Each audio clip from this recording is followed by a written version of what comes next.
Bravo au Burkina Faso, bravo au premier ministre burkinabé. Chers frères, il faut savoir qu'aujourd'hui, l'ère histoire de l'initiative d'Accra, cette organisation dont la CEDEAO fait partie et certains autres pays africains, veulent créer une force antiterroriste. Et chers frères, écoutez très bien, ceux qui doivent financer cette force antiterroriste pour qu'elle puisse avoir le jour, parmi ces donateurs, il y avait l'Union européenne. Et le Burkina Faso vient de dire que ils ne veulent pas que l'Union européenne finance cette force antiterroriste et cette organisation. Parce que s'ils financent cette organisation, ils vont finir par orienter cette organisation comme eux le souhaitent. C'est-à-dire c'est eux qui vont commencer à diriger. Donc le Burkina vient de poser le pied et taper sur la table pour dire non. Si on doit financer cette organisation, il faut que nous-mêmes, nous mettons la main dans nos poches pour faire sortir l'argent, pour financer cette force-là. Parce que quelque chose que toi-même, tu sais que tu mets ton argent dedans là. Tu sais comment tu vas diriger ça. Donc, nous avons appris de nos passés. Et nous savons très bien que ces histoires d'organisation force antiterroriste, aujourd'hui, les gens parlent de 2000 soldats. Et les 2000 soldats, j'espère que le Burkina ne va pas accepter que les gens déploient encore des soldats sur les sols. Ce que je vais vous dire ici, là, chers frères burkinabés, la CEDEAO, les membres de la CEDEAO, là, la plupart de ces politiques-là, ils sont dirigés par l'Union européenne. La plupart de ces chefs politiques-là, ces chefs ces présidents-là, ils ne décident pas d'eux-mêmes. C'est vrai que nous voulons créer une force, mais nous devons faire très attention. Si ces personnes-là ne veulent pas mettre la main dans les poches et qu'ils veulent que forcément l'Union européenne vienne financer, quittez l'organisation. Parce que, chers frères, on ne fait jamais rien pour rien. Sur cette terre-là, on ne fait rien pour rien. L'Union européenne ne va pas descendre, venir s'asseoir, prendre des milliards, financer dans une organisation pour rien. Parce que les Africains sont trop beaux. Ou peut-être les Africains sont trop pauvres. Donc l'Union européenne vont quitter là-bas. Ils vont aller en Afrique. Ils vont financer une organisation où ils vont avoir des soldats qui vont déployer au Burkina Faso. Et puis genre gratuitement. On ne fait rien pour rien dans la vie.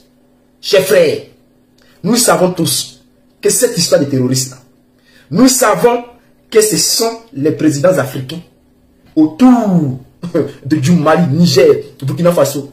C'est eux qui financent le terrorisme. Nous le savons que c'est eux qui recrutent les terroristes. Donc là où vous partez mettre vos pieds là, faites attention. Vous avez même vu le Mali. Le Mali n'est pas allé. Le Mali n'est pas allé là-bas. Ils savent très bien pourquoi. Oh, le Mali était appelé.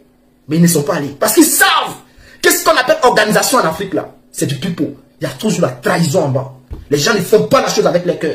Parce qu'il y a les gens qui sont là pour les diriger. Pour leur dire ce qu'il faut faire. C'est pour ça qu'aujourd'hui là, je félicite le premier ministre du Burkina Faso. Et je lui dis courage. Continue comme ça. Continue comme ça, chers frères. Tape sur la table. Et sois serein. Ne recule pas devant l'argent, s'il te plaît. Parce qu'aujourd'hui là, de ce que nous avons besoin au Burkina Faso, ce ne sont pas des soldats. Ce ne sont pas des soldats. Nous avons besoin d'armes. Nous avons besoin de matériel de guerre. Parce que nous sommes en guerre. Envoyer les soldats là, c'est faire quoi? Ça, c'est pour les dépenses. Vous allez les envoyer, ils vont faire les caprices. Ils vont décider d'eux-mêmes. Parce que ce n'est pas vous qui allez contrôler ces forces-là. C'est pour ça qu'on vous dit qu'aujourd'hui, là, si quelqu'un veut vous aider à éradiquer le terrorisme, il doit vous donner des armes. Aujourd'hui, si le terrorisme recule au Mali, c'est parce qu'il y a une grande puissance en face d'eux. Le Mali est devenu puissant en armement. Voici pourquoi ces personnes-là reculent. Avant, c'est eux qui attaquaient. Maintenant, c'est le Mali qui attaque. Et c'est ce qu'on vous demande, chers frères burkinabés. Réveillez-vous. Au lieu d'aller chercher des personnes pour venir vous aider, demandez plutôt de l'aide en matériel militaire. C'est ça qui va vous sauver. C'est votre puissance de feu qui va vous sauver.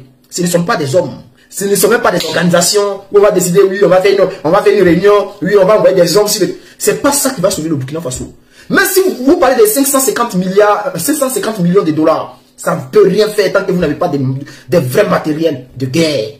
Un vrai arsenal de guerre. Tant que vous n'avez pas ça, chers frères, le Burkina ne sera pas sauvé.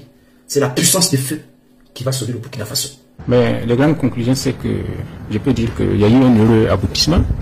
Parce qu'au départ, nous étions sceptiques. Parce qu'il y a beaucoup de rencontres, beaucoup de conférences qui se terminent, n'est-ce pas, par, comment je vais dire, de la paperasserie, de la bureaucratie, sans effet concret sur le terrain. Alors nous avons fait comprendre, n'est-ce pas, à la conférence, que nous attendions du concret pour le Burkina Faso. Au Burkina Faso, chaque jour qui passe, il y a des gens qui meurent. Donc nous n'avons pas le temps, n'est-ce pas, pour des réunions informelles. Et je pense que nous avons été compris parce que l'initiative d'Accra pour la sécurité dans la sous-région a pris conscience de cela et les États se sont engagés.